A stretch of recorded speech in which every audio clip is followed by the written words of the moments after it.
Graduation 3 category में हम लोग सिग्निफाई कर सकते हैं, जो बाद में उनकी ओवरऑल पर्सनालिटी जो होती है लाइफ में, उसमें भी कहीं ना कहीं रिफ्लेक्ट होता है।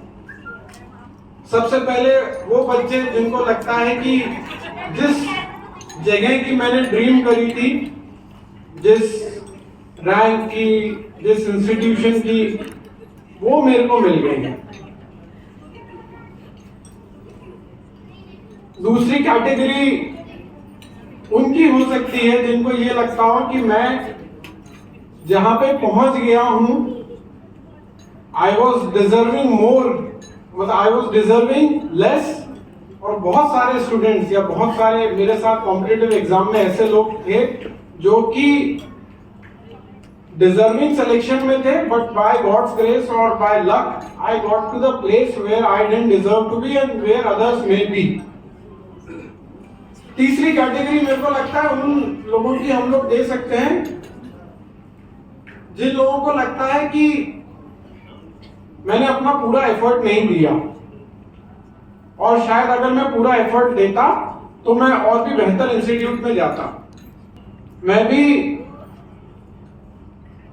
पहली 2 कैटेगरी में नहीं होके मैं तीसरी कैटेगरी में था।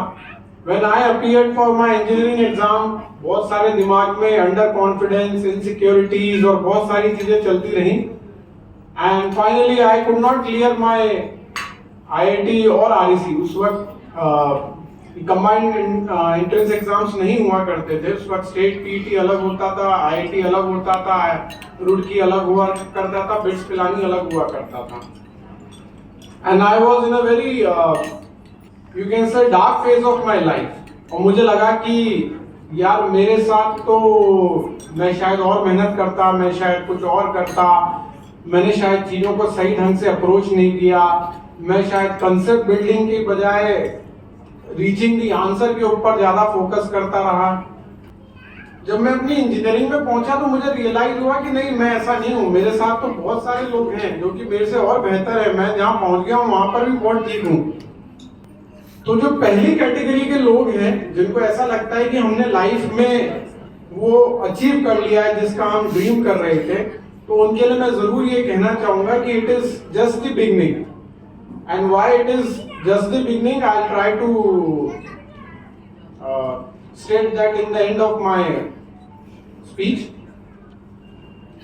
दूसरों जिसको ये लगता है कि मैं बहुत सेटिस्फाइड हूं, मैं बहुत कंटेंट हूं, they are again at risk. इसलिए क्योंकि उनको अगर वो इस फैक्टर में आ जाएंगे कि बिल्कुल एकदम एवरीथिंग इज वेरी नाइस, तो they will stagnant their growth.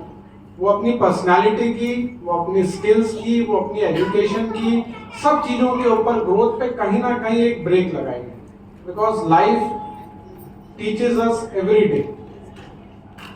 Third category के लिए, क्योंकि मैं खुद उसके लिए एक आपको अपना एग्जांपल दे सकता हूं, जब सेकंड ईयर ऑनवर्ड्स मुझे रियलाइज हुआ कि मैंने तैयारी ढंग से नहीं की थी, मैंने शायद कंसेप्ट के ऊपर फोकस ही नहीं किया था, चीजें इतनी मुश्किल नहीं थी जितना मैं सोचता था। 10 किताबें पढ़ने की बजाय कंसेप्चुअल क्लैरिटी के ऊपर फोकस होना चाहिए था।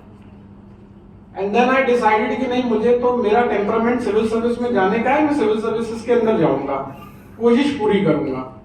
और इस बार मैंने ईमानदारी से कोशिश की। जब मैं तैयारी करने गया तो सब घर वालों ने कहा कि हमारे घर से आज तक किसी ने सिविल सर्विस का एग्जाम नहीं दिया है, मेरे कॉलेज से किसी ने सिविल सर्विस का प्रीलिम्स क्लियर नहीं किया था। And I went to Delhi, I started my preparation.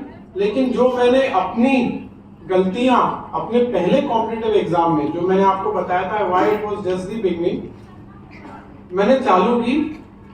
I was honest to my self.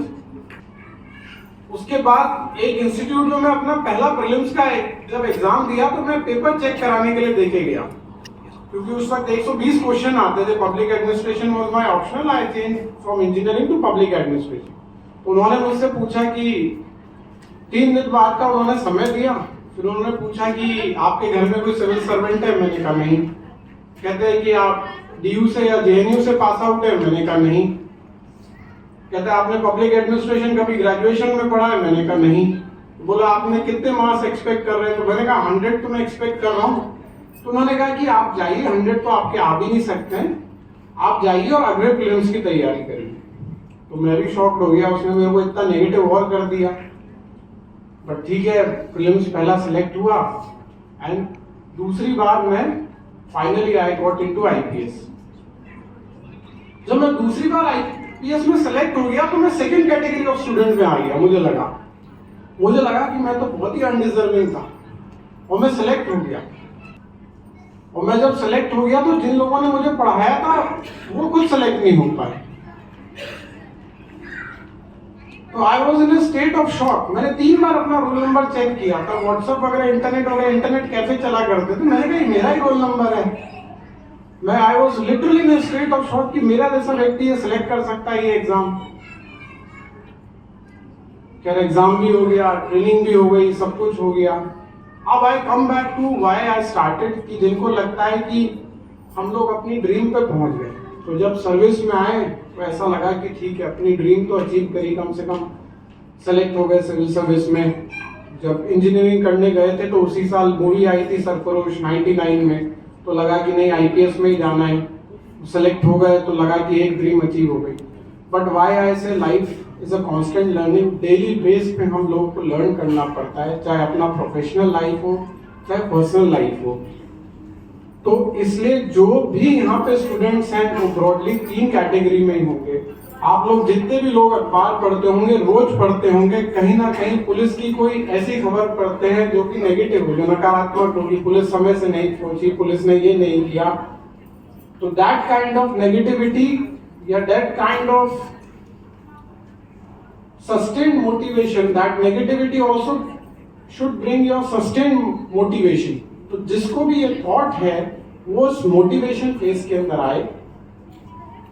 दूसरी चीज, आप इंस्टीट्यूट्स में जाएंगे, अधिकतर लोग अपना घर छोड़ के जाएंगे, पहली बार अपने घर के बाहर जा रहे होंगे, अपने इंस्टीट्यूट्स में जाएंगे पढ़ने के लिए, हॉस्टल लाइफ में जाएंगे। एक चीज के लिए मैं विशेष रूप से आग्रह करूंगा एंड दैट इज ड्रग्स। अब आप लोग जाएंगे, आपको बहुत सारे ऐसे लोग मिलेंगे जो आपको कहेंगे कि अब तो यार बाहर आ गए हो, अब तो क्या है, अब तो सिलेक्शन हो गया, अब तो कोई बात नहीं, 2 साल 3 साल मस्ती के हैं, उसके बाद लाइफ देखी जाएगी, कोई दिक्कत नहीं है। This drug is a vicious cycle. यहाँ पर दोनों डॉक्टर साहब मौजूद हैं और दे नो कितना drug is a big menace, specially आज के टाइम पे फॉर द यंगस्टर्स। और ये ऑर्गेनाइज टाइप होता जा रहा है, इसलिए आप लोगों को उसके लिए अपना थॉट बिल्कुल क्लियर रखना है।